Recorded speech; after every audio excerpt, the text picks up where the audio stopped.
आषाढी एकादशीचा सोहळा विदर्भाच्या मिनी पंढरीतही उत्साहात होतोय साजरा.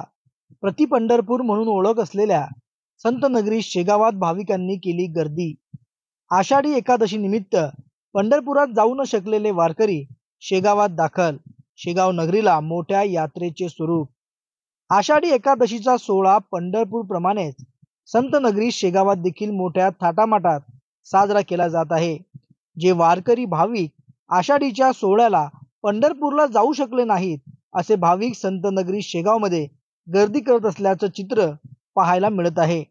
आज संत नगरी शेगावला मोठ्या यात्रेचे स्वरूप आले असून भाविकांची मोठी मांदियाळी संत गजानन महाराज मंदिर परिसरात पाहायला मिळत आहे.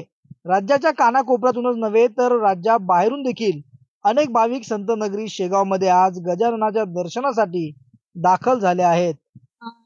म्हणजे मी ते 8 दिवस झाले आमचं दर्शन चालू आहे. आम्ही 8 दिवसापूर्वी इथून निघालो आणि आधी आम्ही इथे माहूरला गेलो. माहूरच्या नंतर म्हणजे 2-3 शिवर तिथून पण केले. तिथून पंढरपूरला गेलो. पंढरपूरची वारी पण होती. तिथं पण भरपूर गर्दी होती. लाईनीमध्ये पण खूप आनंद मिळाला. त्याच्यानंतर आम्ही तिकडे म्हणजे 2-3 गणपती होते चांगले बघण्यालायक.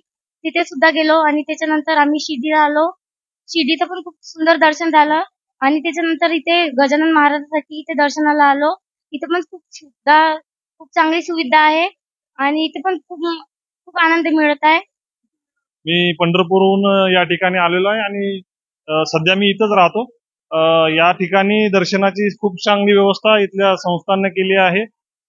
एक रांगेतून लवकरात लवकर भाविकांचं दर्शन व्हावं आणि इथलं या ठिकाणी येणं, ही विदर्भ पंढरीमध्ये येऊन त्या गजानन महाराजांचं दर्शन घेणं एक पावन पवित्र हे कार्य आहे. आणि या विदर्भ पंढरीमध्ये खरोखरच महाराजांच्या ज्यावेळी दर्शन घेऊ तर विठ्ठलाच्या दर्शनाचा जो काही भाव आहे, जो काही जी प्रतिभूती होते, त्या प्रकारचीच प्रतिभूती या ठिकाणी या भावना आणि एक मांगल्य, एक पावित्र्य आणि वारकऱ्याचं जे संप्रदायाचं जे महत्व आहे की विठ्ठलाचं दर्शन घ्यायचं, तोच भाव या ठिकाणी गजानन महाराजांचं दर्शन घेतल्यानंतर होतोय. नमस्ते, मैं निधि अग्रवाल बुरहानपुर से यहाँ दर्शन करने आई हूँ। आज जैसे कि एकादशी है, बड़ी एकादशी है, तो पंढरपुर की एकादशी है। इसके लिए हम आज लाइन में दर्शन करने आए थे। हमें 1.5 घंटा लगा दर्शन करने के लिए, बट 1.5 घंटा दर्शन करने के बाद भी इतना अच्छा लगा कि दर्शन करे अपन ने। भगवान जी का प्रसाद लिया, बहुत अच्छा लगा। धन्यवाद।